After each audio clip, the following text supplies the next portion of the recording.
nin goobjoog ku ahaayay oo dhaaranayo asagoonan xaraf ku darin wixii dhacay.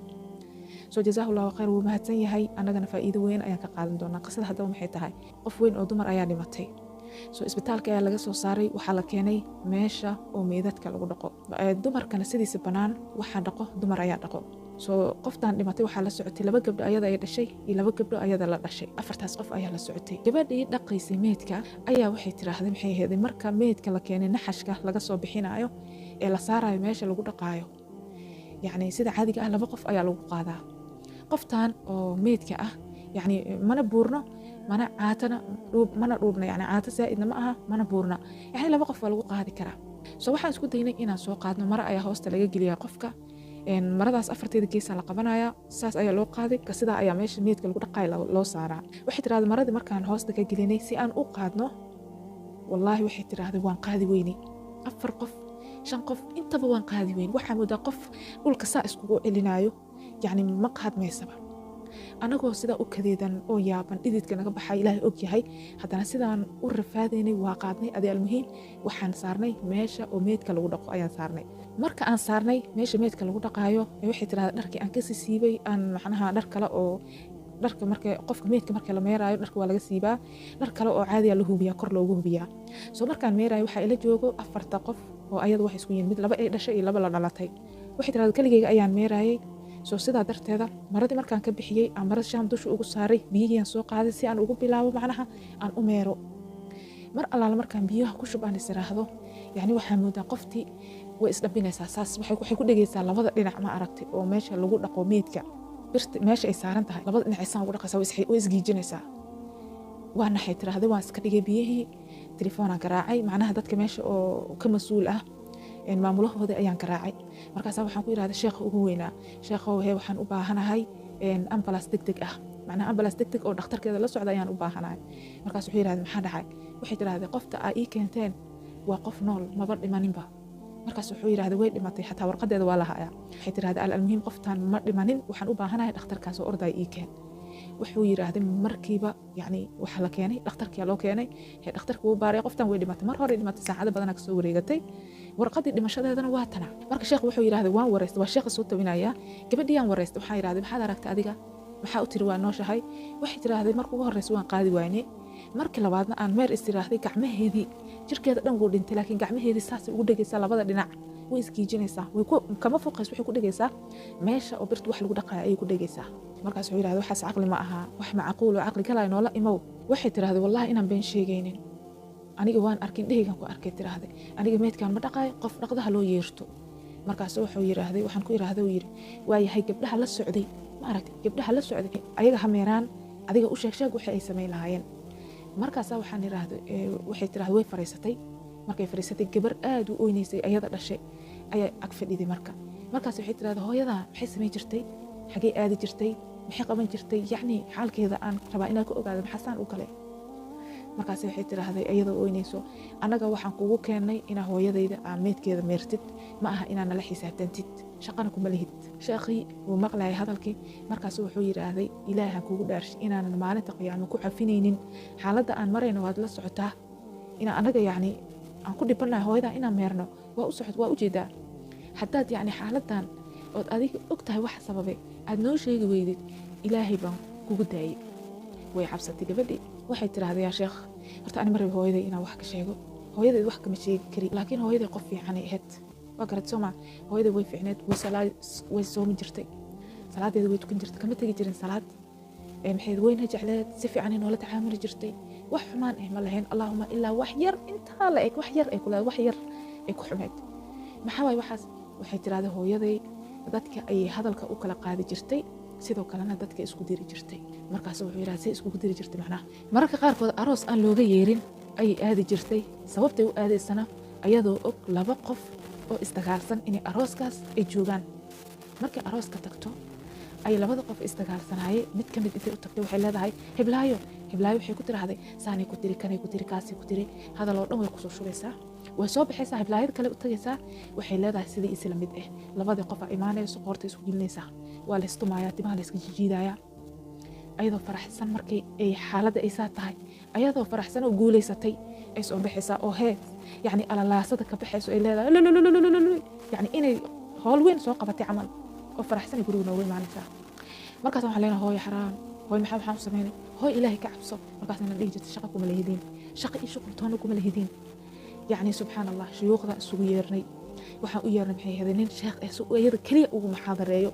waxaan u keenay cajalado oo dadka isku diraayo oo yani hadalka dadka u kala qaado xanti iyo waxa wado cadaabti ay aakhiro ku mutaysanayaan ilaahay inuu raali ka yahay waxaas oo dhan ma anfacin shaqadeedii ma ah way wadataa un shaqadeeda xataa heer waxay gaartay labada qof familkeena gudihiisa isku dirto laba walaalo oo dhar loo soo gaday dharkii ay leedahay aabaha kan lacag raqiis oo ka soo bixiyay heblaayna qaali u soo gaday sabab yani xanuun ku jira muddo xanuun ay xanuunsantahay islaanta maxay laba wiil oo isla dhashay oo dhalinyaro ah oo gaari loo soo iibiyay ay wax leedahay kan waxa loo soo iibiyay gaari sax ah adigana baskan xuna lagu soo iibiyay macnaha agtaada qiimo kama lihid aabaha agtiisa qiimo kama lihid labada qof ay madax isku gelinaysaa markaan yaabnay aan rafaadnaa waxaan ku niraan hooyo ilaahay ka cabso maxaa adduunyadan saa iskugu qaribaysaa maxaa ka faa'iidaysaa markaan hadalkaas u jeedino aan u wacdino oo ilaahay ka cabso ilaahay aan soo xasuusino waxayna dhahaysaa yaa i xisaabinayo yaa arrinkaas igu xisaabinayo ma idinka i xisaabinayo markaasaan dhihi jirno hooyo walaa anaga kuma xisaabin karno ee ilaahay subxaana watacaala aan ku xisaabinayo maalinta qiyaamo waxay dhihi jirtay aniga ilaahay waa xisaabtamaynaa maalinta qiyaamo astaqfirullahi alcadiim hadalladaas ayay dhihi jirtay subxaan allah sheekha markasta uu sheegaya hadalku uu dhaaranaya inuu leeyahay wallaahi hal eray inaanan ku dareynin oo ilaahay subxana watacaala igu ogyahay ha lagu waansa qaato gabadhii sidii iyadoo saas ugu dhegan ayaa inta sida lagu dhaqay xoogaasaa lagu duugay lagu aasay soomaalida qiyaamo maxaa u dambeeya qoftaas adduunyada korkeeda oo dadkii lagu cibro tusay ay diidan tahay qabriga la geynayo iyo dhaqitaanka la dhaqay diidan tahay because waxa ka horeeyay og tahay walaa tajasasuu walaa yaqtab bacdukum bacda ay yani ha isjaasuusina hana isxaxamanina ayuxibu axadukum an yaakula laxma akhiihi maytan fakarihtumuuh yani ma jeceshihiin qofkiinaan ma jeceshihiin qof walaalkiisa meydkiisa inaad cuntaan waa sidaasoo kale xanta hadalka la isku kala geegeeyo dad kale qoorta la isku geliyo waa dunuubta ugu waaweyneed waaye dambiyaasha la galo ilaahay adoomadiisa faraha uga qaad waaya isugu dirdiraysaa haddaadan adi masdhexayn karin ka dhexbax maxaa kuu geeyey haddaa adiga taqaanid qof saas ah fideogan u sheer garay sidoo kalena waxa adiga ku dhaantid u sheeg qofkaas ilaahay ka cabsadheh haddaa aragtid qof kuula imaado xanna ilaahay ka cabsadheh dambi ma karo anaa tayda ii haysata dheh يعني مرك قاركود والله العظيم انت قف بين ادم عاد wax ka sheegi lahayd waxa la dhahaa waalidkaaga ma wax ka sheegtid because ayagii ayaa istaahilo maxaa yeelay ayaga kugu soo tacbay ayaga kugu soo daalay sababtoo ah adiga ajarkaaga qofka asagoo hurdaayo ajarka aad shaqaysanaysa haday tahay soon haday tahay salaad haday tahay duco haday cibaado nooc kasta tahay inta laga qaada qofkaas isku hurdaayo ama haduu rabo hees iska dhigaysanay korka laga saaraa asaa la siinaya ajarkaaga inta la qaado ayaa isaga adigu ku daalaysay asaga la siinaya isagana dunuubtiisa waxyaalaha wasaqda uu soo sameeynaayo dhan inta la soo qaado ayaa adiga korka laga soo saarayo tan waa adduunyo leeyahay bis yaa tan waa adduunyo bis tii aakhiro waa ku dhimantahay qoftaas hadda qabriga waxa ku haysta ilaaha og ilaa qiyaamo saacad ay ka dhacayso cadaabta qabriga way ku jiraysaa takhayal yani subxaan allah daqiiqad anaga muu adkaysan karno cadaab كيف يعني انت سنة كن انت كمان سنة والله سنين ولان دونه قبرقاس عذابتاس ايا سوغيسو تي اخران ولي واودي منتهي سبحان الله اللهم نجنا حتى تقاني خوف ساس ايه او حم بدن او ور بدن يعني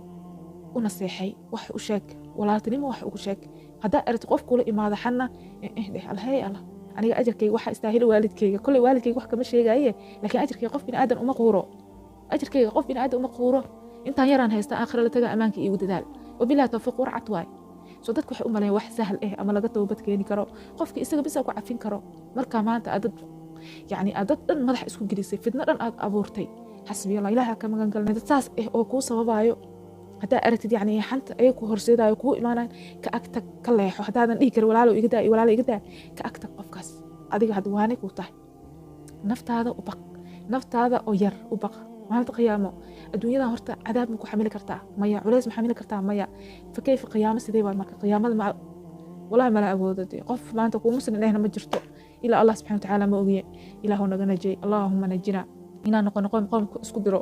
inaan noqono dad yani dad hadal kala qaado inaan noqono qof maqan inaan xamano xasbi allah wa ni'mal wakiil xantana ugu xun dad madax isku gelina ka daran yani midba midka kale ka sii weyn yahay danuuntiisa ilaahay hanaga najeeyo haddaad tahay hadda ka toobadkeen mar dambaan ha u noqon haddaad taqaanid qof saas ahna adiga waani wax u sheeg adduunka walaalo lagu yahay aakhiro waxba layskuma qaban karo wabilaahi tawfiiq qisada xigta marka ee quruxda badan ee yacni noo xiisa gelinayso maanta inaan khayr samayno maxay tahay isagana waxaa kasoo wariyey qisadan qof asaga goobjoogka ahay qisadaas dhacaysa sheekhaas wuxuu yiraahday waxa aniga goobjoogka ah aniga ayaa dadka miidadka dhaqo oo dhahay miidadka dadka dhaqo ayaan ahay waxaa la ii keenay nin oo ku dhintay maxay ahayd shil baabuur ku dhintay waxaan ogaaday ninka qisadiis macnaha shirkad ayuu ka shaqayn jiray ninka shirkadii markii shaqada ay u dhamaatay wuu soo baxay gaarigiisa soo koray si uu gurigiisa ugu noqdo isagoo gurigiisa u socdo ayaa shil gaari uu galay tii rabbiya u imaaday shilkii ayuu ku dhintay weliba si xun ugu dhintay meedkiisaa la ii keenay si aan u dhaqo macnaha dabcan suudaan ayuu kasoo jeeday ninkii oo dhexe markaan arkay wejigiisa wuu jeexjeexnaayay carro iyo waxaasaa gagashay dhaladii gaariga shilka yacni aan ka